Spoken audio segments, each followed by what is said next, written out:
Bom dia! Terça-feira, 8h30 da manhã. Estamos aqui para mais uma live do projeto Advogadas em Conexão, que reúne 5 advogadas do sul ao norte do país para trazer aqui o tema para vocês sobre conversas desafiadoras em direito de famílias e sucessões. Eu já vou chamando aqui as minhas colegas. Hoje a nossa live vai ser sobre casamento, tá? Então a gente vai abordar aí todos os aspectos relacionados ao casamento. Fica aqui com a gente, já envia também essa live pro pessoal, para quem precisa assistir nesse momento. Eu já vou convidando.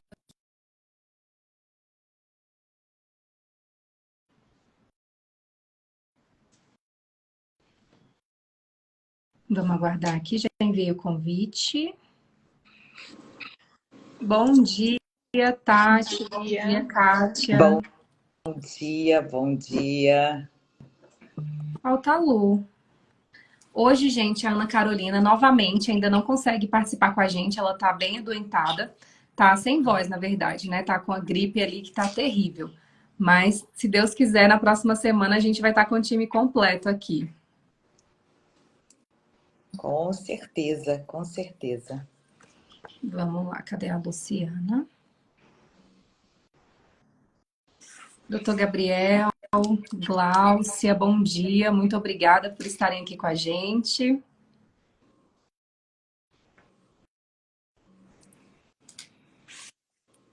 Alguém falou com a Luciana?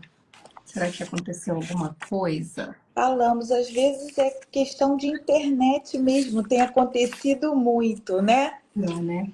A gente que assiste também as lives, às vezes a internet nos deixa um pouco na mão. Bom dia a todos. Peraí. Bom, acho que a gente pode começar se apresentando, então, enquanto ela entra aqui. O que vocês acham? Pode ser assim? Pode ser. Bom, então vamos lá. Eu me chamo Rafaela Cortez, sou advogada de direito sucessório, né? Então trabalho com todas as questões que envolvem aí herança, testamento, essas coisas. Eu advogo aqui em Brasília e hoje a gente vai falar então sobre casamento. E aí o porquê que a gente precisa falar sobre casamento, né?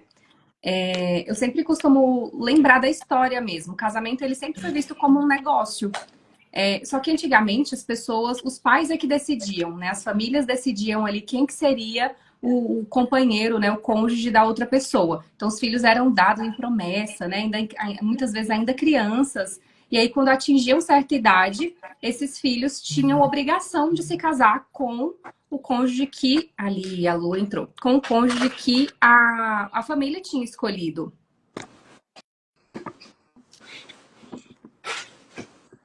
A Luciana está entrando. Então, continuando aqui.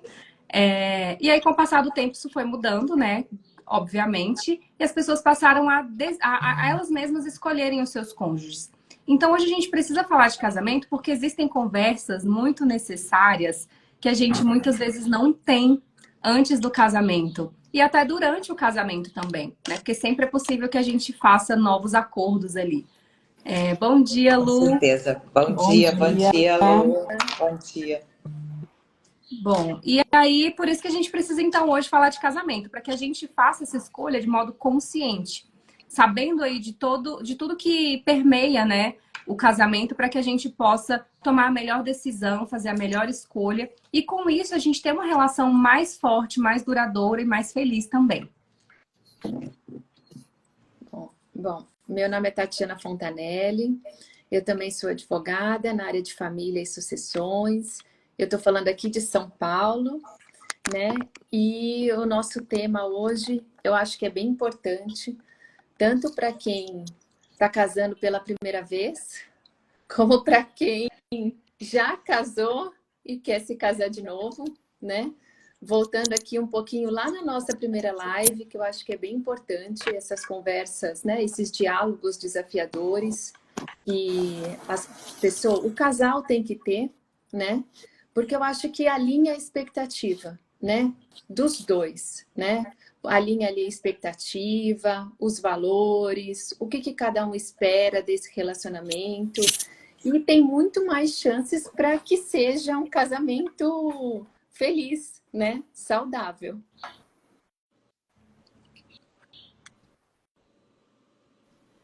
Bem, por que que nós precisamos falar aí sobre casamento, né?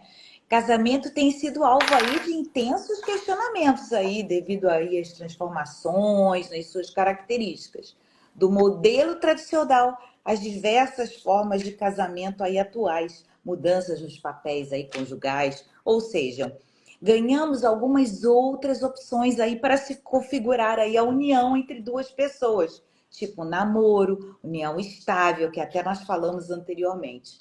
Quando você opta pela instituição do casamento, você precisa saber entender que terão algumas formalidades aí a serem respeitadas para a sua validade. O casal vai precisar sim ter as conversas desafiadoras e definições aí alinhadas com a instituição casamento.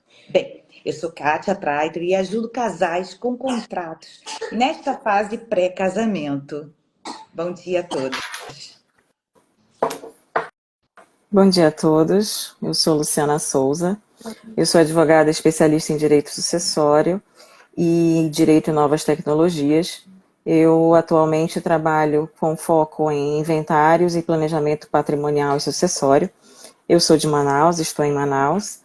As colegas já mencionaram, fizeram alguns teasers sobre os assuntos que a gente vai abordar hoje.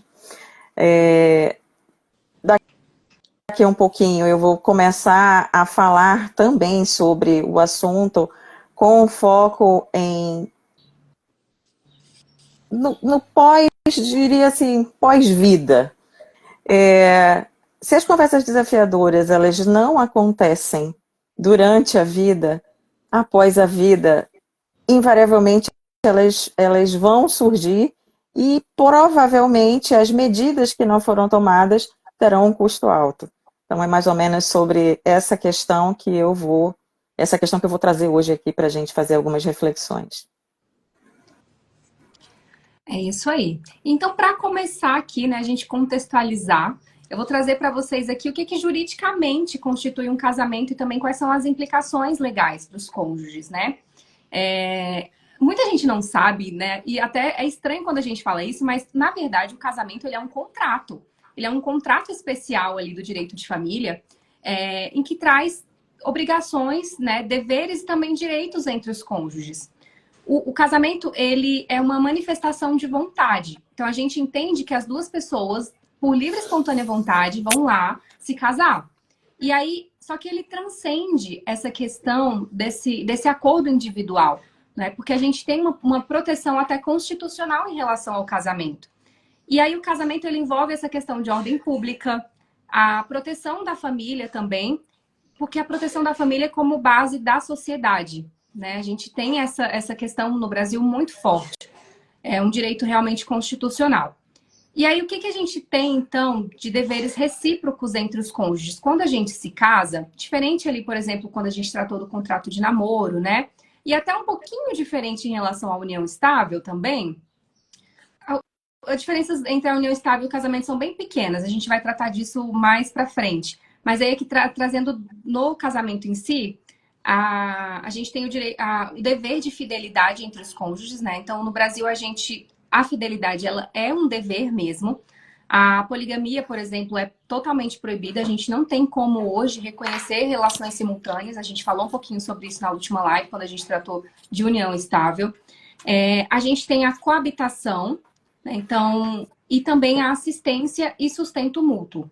O que diz isso? Quando você se casa, né, você tem obrigações ali com o seu cônjuge em relação ao sustento mesmo, a manutenção dessa pessoa, que gera efeitos, inclusive, futuramente no divórcio. A gente vai tratar do divórcio mais pra frente um pouquinho, que a gente tem essa questão muito marcada, né? É muito definido isso dentro do casamento, essa questão de prestar alimentos, por exemplo, de os dois construírem essa vida juntos, essa que é a base da nossa sociedade hoje, né? E aí a gente tem hoje várias formas já de famílias, várias formas de casamento que a gente também vai abordar numa live mais específica, mas é muito importante que a gente pense sobre tudo isso para ver como é sério, né? Assim, acho que o casamento ele traz esse formalismo mesmo, a gente vai tratar disso aqui agora, que você precisa ter pré-requisitos para poder se casar, tem que verificar algumas situações ali. Então, a gente precisa pensar nas conversas que a gente vai ter antes do casamento.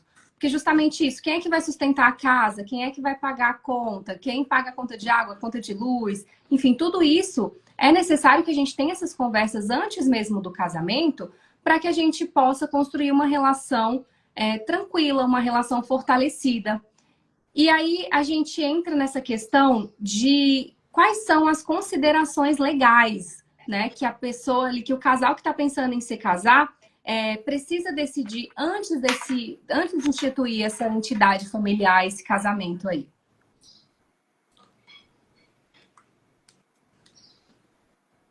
Tati, eu acho que você está sem áudio. Peraí. Pronto. Aí, foi. Só lembrando aqui um pouquinho daquilo que você falou, da coabitação, só para lembrar que hoje a gente não precisa ter um casal que more na mesma casa, né? Então, o que antes era aí como que eu posso dizer? Um requisito, né? Agora já não é mais. A gente tem alguns casais aí que moram em casas separadas, né?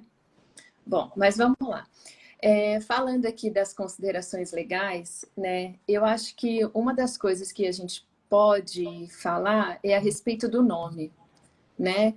Vai pôr o nome, não vai pôr o nome, por que que se colocava o nome do marido, né?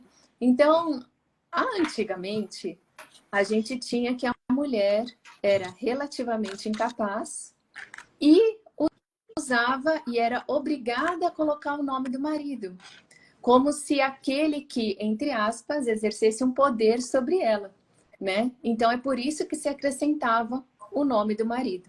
Atualmente, isso já não é mais obrigatório, é uma opção da mulher colocar ou não o nome do marido. E ainda, se eu estou falando aqui marido, gente, mas eu estou querendo me referir ao casal, né? Se um dos dois quiser colocar o nome um do outro, também pode, né? Então, assim, qualquer um dos nubentes pode colocar o nome um do outro, né?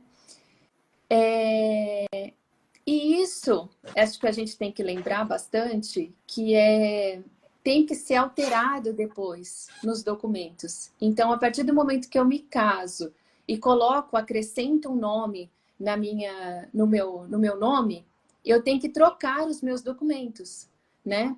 Então, eu tenho que trocar o meu RG, eu tenho que acrescentar, né, o CPF, eu tenho que mudar lá se eu tiver passaporte.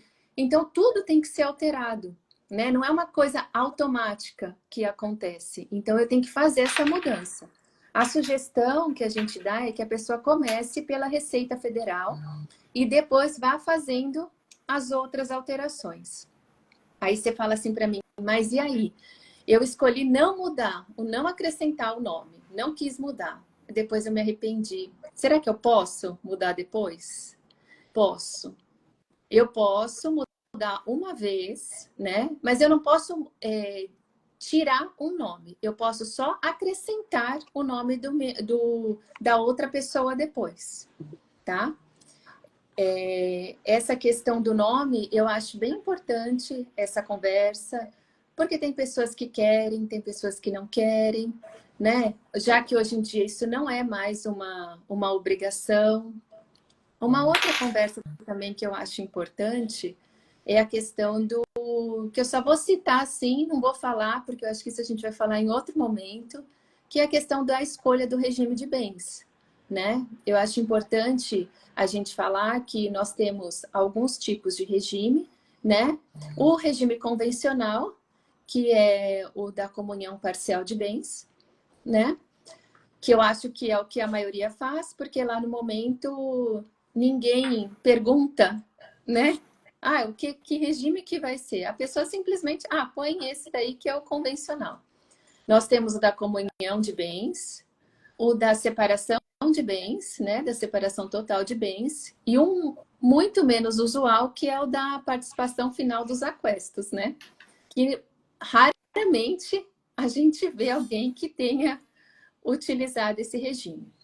E eu queria lembrar também aqui que quando a gente fala de casamento, a gente está falando casamento entre duas pessoas. Antigamente, o código trazia isso, que era o casamento entre homem e mulher. E a gente sabe que desde aí de 2011, né, o STF permitiu que houvesse casamento homoafetivo entre pessoas do mesmo sexo. E esse casamento segue o mesmo rito do casamento entre pessoas heterossexuais. Eu acho que é isso aí que a gente são dois pontos importantes que eu acho que a gente tem que conversar antes do casamento. Perfeito, Tati. Porque legalmente, né, esses dois pontos realmente eles têm um reflexo muito importante. E até a Márcia mandou aqui pra gente. E quando a gente divorcia, não volta pro nome de solteiro e se arrepende? É o meu caso. Porque justamente quando a gente vai se divorciar, a gente tem a opção de voltar a usar o nome de solteira ou continuar usando o nome de casado. Porque muita gente acha que quando se separa, né, quando divorcia, precisa tirar o nome do cônjuge. Não é verdade. Se tornou seu aquele nome, aquele sobrenome ali. Então você pode mantê-lo. Mas você, se arrependendo disso, também pode alterar, tá, Márcia? Aí precisa ir procurar um advogado para fazer direitinho e também organizar tudo isso, como a Tati falou. Assim como você, quando casa, adota o sobrenome do seu cônjuge, precisa alterar os documentos, quando você se divorcia e altera, né, novamente, passa a usar o seu sobrenome de solteira, também vai precisar atualizar toda a documentação. Então, CNH, RG, muitas vezes até a certidão de nascimento dos filhos ali pode sofrer alguma implicação. Então, é importante que você procure um advogado para poder te orientar direitinho a fazer isso da melhor maneira. Hoje em dia a gente está com muito mais facilidade, né, gente? Antigamente era bem burocrática essa questão de alteração de nome, hoje em dia já está um pouco mais simples quando é a primeira vez. E aí, retomando aqui, então, como que funciona essa habilitação, né, para a gente formalizar o casamento? E qual que é a importância das conversas desafiadoras durante esse casamento aí? Pois é, vamos lá, vamos lá. Márcia, obrigada aí pela participação. Edna, estou vendo várias pessoas aí entrarem. Edna, minha mãe. Obrigada por prestigiar aí. Bem, bom, como é que nós temos? Eu vou falar um pouco da parte mais técnica. Nós temos o casamento é mais formal, sim. Como é que funciona essa formalidade e por que é importante a gente ter essas conversas aí desafiadoras? Bom, o casamento é o ato mais formal, gente, e solene que tem na nossa legislação, né? Então, ele tem que ter a observância aí de formalidades legais, né? Que são estabelecidas aí no nosso Código Civil, nas nossas normas. E tem sob pena até, inclusive, de nulidade, né? Então, quem pode casar? Quem pode casar são os maiores de 16 anos, com autorização de ambos os pais, ou decisão judicial, depende, né? E existem aí também alguns impedimentos relativos a esse casamento, tá? Alguns que vão levar a uma separação obrigatória, que é como as pessoas com maiores de 70 anos, né, vão ser levadas a um tipo de regime diferenciado e obrigatoriamente por aquele regime. E tem umas que vão sofrer aí impedimentos absolutos ou relativos aí e que vai causar inclusive a nulidade aí. E uma das coisas que eu trouxe aqui de interessante, que eu até coloquei no Reels de ontem, foi que, observando aqui um artigo específico que fala da conjugalidade e parentalidade, e de algumas formalidades aqui. O casamento se realiza no momento em que o homem e a mulher manifestam perante o juiz a sua vontade de estabelecer vínculo conjugal e o juiz os declara casados. Pois é, e você tem que observar que existe formalidade até nesse momento. Porque no Reels de ontem que eu coloquei, vale a pena vocês darem uma olhadinha, o que acontece? No momento que esse juiz de paz pergunta se ali os dois, os envolvidos, os noivos, aceitam casar um com o outro, um deles faz uma brincadeira. E essa brincadeira pode levar a uma suspensão ali na cerimônia e no próprio momento ali. Então, e foi o que ocorreu. Então, ali foi suspenso, todo mundo ficou surpreso que não acreditava que aquela brincadeira fosse levar aquilo. E por isso que temos sim que respeitar essas formalidades aí, né? E temos que observar também os efeitos jurídicos que se iniciam desde a celebração. Dali, daquele momento, né? É importante ser respeitado isso. Obrigada, Márcia. Você viu? Pois é, o Reels muito interessante. Leva a gente a verificar que, de fato, existem formalidades que precisam ser seguidas por aqueles que abraçam, de fato, essa instituição, né? E aí, nós voltando para cá um pouquinho, existe um pedido de habilitação que tem que ser feito antes desse casamento, tá? E tem um tempo aí até o casamento ser elaborado para ele ter validade. E essa habilitação, ela requer, aí voltamos para o assunto que a Tati falou e que foi comentado aqui, sobre a escolha de um regime de bens, que é muito importante, porque uma coisa é você chegar lá, eu quero me casar, a pessoa que está ali no cartório, ela vai chegar e vai no registro civil, vai colocar ali o regime comum, o comum, que é o da parcial de bens. Só que você tem ideia do que aquilo, os efeitos jurídicos daquilo, o que vai acarretar, que até a Luciana vai estar falando na gente com efeito, inclusive, levando ali sucessório para a morte. Então, nós temos que observar essas questões, de fato, até lá nessa parte aí casamento, quando dá a habilitação, que é muito importante aí a gente observar. Bom, é isso. Perfeito. Gente, se vocês tiverem comentários, perguntas, dúvidas sobre o tema, pode ir mandando aqui que a gente vai respondendo à medida que for possível, tá bom? E é muito interessante, né? Só para complementar que o artigo 1511 ele diz que o casamento estabelece uma comunhão plena de vida, né? Com a base na igualdade de direitos e deveres entre os cônjuges. Então, em vida, a gente tem essa questão dessa plenitude mesmo, dessa assistência, né? Mas como que isso fica, né? Quais são os impactos desse casamento no direito de herança? Então, as colegas já refletiram aqui bastante sobre a instituição, o Instituto Casamento, que é como a gente costuma dizer, usando termos jurídicos. Eu coloquei nos meus stories ontem algumas perguntinhas assim, tá, vamos nos casar. Coloquei até a marcha nupcial, porque geralmente quando as pessoas decidem se casar, o que elas pensam? Eu vou contratar uma cerimonialista. Eu quero fazer o casamento religioso com efeitos civis. Gente, não avança muito mais do que isso. E aí começa a discutir os detalhes da festa, quem vai convidar, a lista de convidados, quem vai ter no buffet, a roupa do noivo, a roupa da noiva, os familiares, enfim, a gente costuma olhar para uma questão romanceada, vamos dizer assim. Eu estou até de rosinha hoje para combinar. A gente olha o aspecto romântico do matrimônio. Tudo bem, é relevante? Super relevante. Afinal, aquelas pessoas, elas decidiram, a partir daquele momento, levar uma vida conjugal. Elas vão ter planos juntos para uma vida inteira. Vão ver filhos, a educação desses filhos, que religião essa família vai ter. Enfim, é um novo núcleo familiar que está se formando. Mas, trazendo aqui para o tema conversas desafiadoras, há geralmente algumas lacunas que não são observadas pelos casais. E essas lacunas, elas permeiam todo o casamento, na maioria das vezes, quer seja como as colegas falaram aqui, eu vou manter meu sobrenome, eu não vou manter meu sobrenome.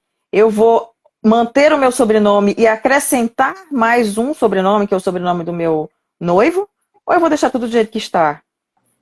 Ninguém casa pensando num divórcio, óbvio. Assim como também a gente não casa pensando, o meu noivo vai falecer, o meu marido vai falecer, ou o meu cônjuge vai falecer, se a gente vai falando de união afetiva, pode ser entre duas pessoas do mesmo sexo. Ninguém pensa nisso porque a gente é levado a não olhar para o efeito morte. Mas é até meio chato toda vez eu trazer isso aqui, né? Mas é assim, é o meu dia a dia de trabalho. Então, infelizmente, é um tema, sim, muito relevante. É um tema, sim, que nós não gostamos de tratar. E é um tema, sim, que produz muitos efeitos para quem fica, tá? Então, essas conversas desafiadoras, elas também permeiam o Instituto Casamento. Por quê? Porque quando um dos cônjuges falece, o cônjuge sobrevivente fica para contar a história. E o que é esse ficar para contar a história? Ele vai administrar os bens, as dívidas, as obrigações, ele vai ter que dar conta dos filhos, e a gente não sabe em que momento da vida isso vai acontecer, se é a pessoa está viva, maravilhosamente bem, de repente ela pega uma queda e pô, morre em pouquíssimo tempo. Então a gente não tem controle algum sobre quando o evento morte vai acontecer, entendeu? Então, quais são, eu quero trazer aqui hoje como reflexão alguns dos alguns dos impactos que esse casamento pode ter no direito à herança, olhando para o cônjuge sobrevivente, principalmente. Se uma pessoa faleceu, vai ser aberto um inventário, se ela não fez um planejamento patrimonial e sucessório para não haver esse inventário. Tá? Então vamos olhar a regra comum. Tá? As pessoas elas não discutiram o evento morte e ele simplesmente aconteceu. Algumas pessoas fazem testamento, outras não. Tá? A pandemia ela trouxe um pouco dessa cultura do testamento, exatamente por essa questão do efeito morte que ninguém sabia quando ele poderia acontecer. Tá? Então, quando um cônjuge falece, o outro ele tem direito a uma parte da herança, mesmo que essa pessoa, o falecido, tenha deixado um testamento, tá? Se não houver descendentes ou ascendentes, o cônjuge sobrevivente ele vai receber toda a herança. O cônjuge sobrevivente também, ele tem direito ao que a gente chama de direito real de habitação. O que é isso? As pessoas, elas geralmente, né, coabitam. Geralmente elas moram no mesmo imóvel. Então, esse imóvel que o casal decidiu que é o imóvel da vida deles, o cônjuge sobrevivente ele tem direito real sobre esse imóvel. Esse imóvel ele só vai poder ser vendido após o falecimento do cônjuge sobrevivente, tá? Porque ele figura como um patrimônio comum do casal, independente do regime de bens, para essa questão de habitação do cônjuge sobrevivente. No nosso direito civil, qual é o regime de bens tradicional? Se eu vou casar e só me preocupo com a festa e não falo nada, então o meu casamento vai adotar o que diz o Código Civil, que é a comunhão parcial de bens. Que é o quê? Tudo aquilo que foi comprado, adquirido, todos os bens que foram adquiridos por aquele casal durante o casamento, ele pertence aos dois meio a meio. Então, se uma pessoa, um dos cônjuges falece, o que vai para o inventário? A metade de todo o patrimônio, tá? Porque a outra metade pertence ao cônjuge sobrevivente. E é essa metade que vai ser dividida entre os descendentes, se houverem, se não houverem, entre os ascendentes e por aí vai. Se o cônjuge for o único herdeiro, ele automaticamente herda tudo aquilo que o outro cônjuge deixou. Lembrando que ainda assim é necessário um inventário, tá? A outra questão também que eu quero trazer aqui é a questão dos alimentos. O cônjuge sobrevivente, quando ele depende economicamente do cônjuge que faleceu, do falecido, ele tem direito a uma pensão por morte. Caso essa pessoa tenha, durante a vida, um trabalho fixo e tal. Então, a pensão por morte, como é que a gente faz? Precisa dar uma entrada no INSS, mediante a apresentação de certidão de óbito, enfim, há alguns trâmites que a gente precisa realizar após o falecimento de uma pessoa. E esses trâmites, eu preciso ressaltar, eles precisam ser acompanhados por um advogado. E o que a gente recomenda, lógico, é que eles sejam acompanhados por um advogado especializado, porque ele vai conseguir verificar todos as nuances que permearam a vida daquele casal. Como vocês podem observar aqui do que a gente tem falado, não há uma fórmula. Cada casamento, cada casal tem as suas peculiaridades. Então não há como dizer que um inventário vai ser igual ao outro, porque um casamento não é igual ao outro. Uns têm filhos, outros não têm filhos, alguns têm dever de cuidado, outros não têm, enfim. Então, uma série de coisas que a gente precisa lidar. Uma outra coisa também que é relevante é a questão da preferência na administração dos bens. Geralmente, o cônjuge ele fica com essa responsabilidade. Acho que por aqui eu encerro. Perfeito, Lu. E é muito interessante, né? Especialmente essa questão do direito real de habitação, que um tema polêmico até, né, do direito sucessório, né? Porque assim, não requer que o imóvel seja comum do casal. Pode ser um imóvel só meu. Tô lá casada, o imóvel era meu antes de ter me casado. Se eu moro nesse imóvel, meu marido vai ter a possibilidade de ficar morando nesse imóvel, se eu falecer, até ele. Então, assim, é uma situação que às vezes gera polêmica, especialmente quando é um casamento recente. Eu tive uma participação no inventário em que o cônjuge masculino, que era o proprietário, se casou menos de um ano antes e ele já tinha mais de 70 anos. Então, né, a separação obrigatória de bens, mas ainda assim a esposa manteve o direito real de habitação e ela era bem mais nova. Então, olha o prejuízo para os filhos, né? Porque essa pessoa possivelmente vai viver muitos anos e eles ficam realmente assim, impossibilitados de acessar esse patrimônio por conta desse direito real de habitação. E aí, com o planejamento sucessório, né, o planejamento patrimonial e sucessório, a gente consegue formas de inibir também esse tipo de situação. Então, é importante sempre estar procurando aí um advogado por conta disso.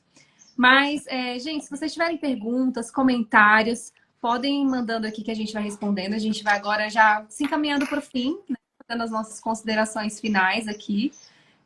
Então, eu vou passar para a Tati para fazer as considerações dela e depois eu vou fazer a minha no final.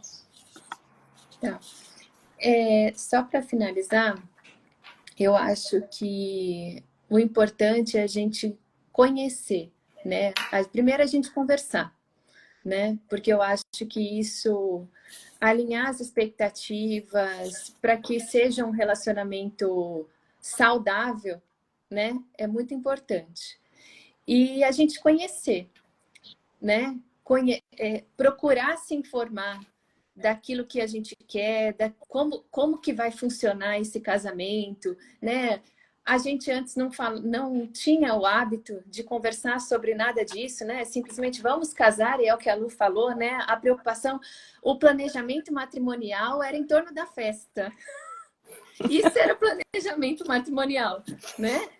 A cor do vestido, os convidados, a festa. Verdade. E eu acho que hoje a gente tem essa consciência de falar em outras coisas, né? Como que vai ser o dia a dia, quem vai pagar as contas, quem vai trabalhar, quem vai cuidar dos filhos. Então, eu acho que isso que também é o que a Lu falou, que ninguém casa pensando em se divorciar, né? Mas eu acho que essas conversas prévias alinham as expectativas dos dois, né? E isso faz com que o relacionamento seja muito saudável, né? E minimiza futuros problemas, né? Muitos problemas lá na frente. Então, a gente assim chega à conclusão, né? Pegando o gancho aí da Tati, a gente chega à conclusão de que o casal precisa alinhar essas expectativas, conversar sobre tudo isso, além dos docinhos, além dos bolinhos, além da festa, que é muito bom, diga-se de passagem, das dancinhas, mas enfim, além disso, vocês precisam conversar para alinhar essa expectativa aí também, além de questões técnicas jurídicas, né? Acho que vocês têm que conversar sobre tudo, na minha opinião. E para mim, gente, o casamento ele tem um significado especial e ele traz valores, sabe? E para mim é um exercício de muita confiança, né? E é preciso muita paciência, né? Compreensão. E de fato, quando você vai abraçar, você tem que abraçar com amor essa instituição, tá? Que eu valorizo particularmente assim muito. Sou uma entusiasta. E porque o casamento, é sobre valores e objetivos, né? Então cada um tem que se identificar e tem que ver o que que realmente quer. Se vai abraçar e se abraçar, existem de fato formalidades aí a serem respeitadas, né? É isso, gente. Bom, aqui nas minhas considerações finais, a reflexão que eu quero deixar para vocês é o seguinte: o casamento, ele tem a questão do romance, tem a questão daquele casal que decide que vai viver junto uma vida inteira, como eu falei, ninguém casa pensando em divorciar. Mas a reflexão que eu quero trazer é que a gente sempre costuma dizer o seguinte: ah, tá, eu vou juntar as minhas coisas com o meu parceiro. Pense nesse juntar as coisas com o seu parceiro, que esse juntar as coisas, você também tem que pensar nos reflexos quando o seu parceiro não estiver mais aqui. Então, essas conversas, elas precisam ser estendidas para o pós-vida. Como vai ficar? Veja, quando eu sou casada, eu tenho cuidados com o meu esposo tem cuidados para comigo. Eu não sei quem vai deixar esse plano primeiro, eu ou ele. Então, essas conversas, a gente chama inclusive de desafiadoras, porque são assuntos que geralmente a gente não quer colocar na nossa mesa, na nossa cabeça, a gente não quer ocupar o nosso tempo com isso, porque remete a uma saudade, a uma falta, aquela pessoa não estará mais aqui conosco, comigo, mas nada melhor do que refletir sobre esse assunto e ficar tranquilo também com relação a isso. Gente, não tem nada pior do que você não conseguir viver um luto, porque está preocupado com o dia de amanhã. Você não sabe se vai ter onde morar, você não sabe o que vai ser da sua vida daqui para frente. Os inventários foram caindo no meu colo, eu advogava também em outras áreas, por questões familiares. E assim, do dia para a noite, de repente, uma tia perdeu o marido num assalto. Assim, ele super saudável, ela também. Ela olhou para minha cara e falou assim: nossa, minha vida vai mudar muito agora, né? E eu não sei o que vai acontecer. Porque esse não era um assunto que se discutia naquele casal.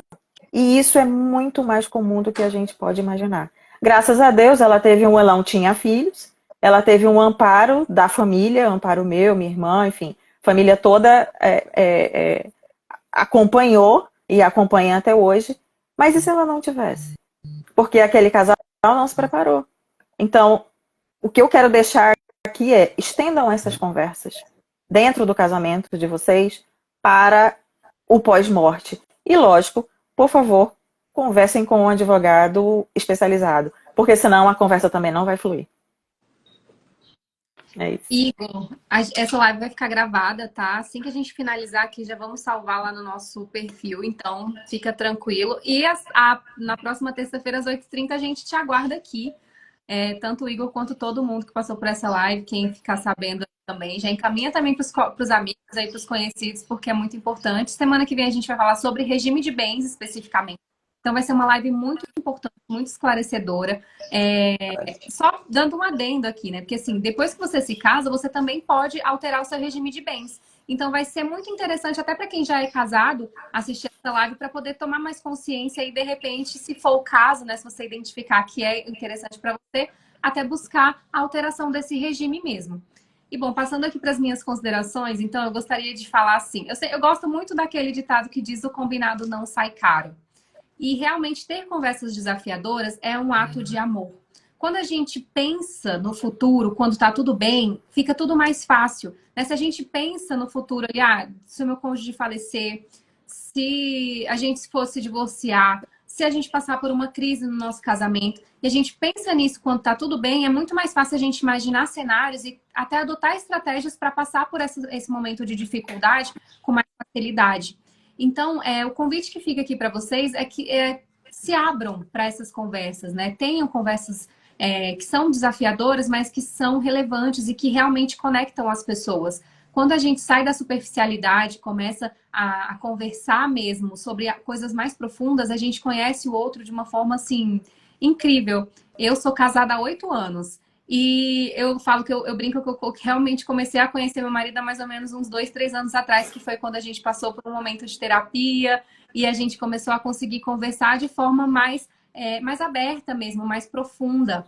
Então, isso fortalece muito. Eu falo para todas as pessoas. Hoje eu vivo a melhor fase do meu casamento, depois de ter passado por uma crise, porque a gente se conhece de verdade, a gente se abriu para isso. Então, o convite que eu faço aqui é para que vocês tenham essas conversas para tomar também decisões com mais clareza, né? Com apoio de um profissional que possa auxiliar e até a conversa, mas também a resolver essa situação, né? Se for o caso. E a gente, quando estava conversando, preparando essa live, a Tati trouxe um exemplo que eu achei muito legal, que ela falou que o casamento é uma festividade. As pessoas associam o casamento àquele momento da igreja ali, né? Daquela festa e tudo mais. Mas, na verdade, aquilo dali é só um marco para marcar aquela data, aquele tempo. Mas o casamento mesmo, ele começa depois disso. É no dia a dia, né? Nas decisões que a gente precisa ir tomando. E quando a gente já conversou previamente sobre todas essas situações, fica muito mais fácil a gente manter esse relacionamento saudável. Então, gente, eu agradeço muito vocês, a audiência toda que passou por aqui, agradeço a companhia das minhas colegas. Na próxima terça-feira, às 8h30 da manhã, horário de Brasília, a gente se vê aqui. É importante falar horário de Brasília, porque a Luciana está lá em Manaus, então eles têm um fuso horário aí diferente. É uma hora menos. Uma hora menos, né, Lu? Uma hora menos.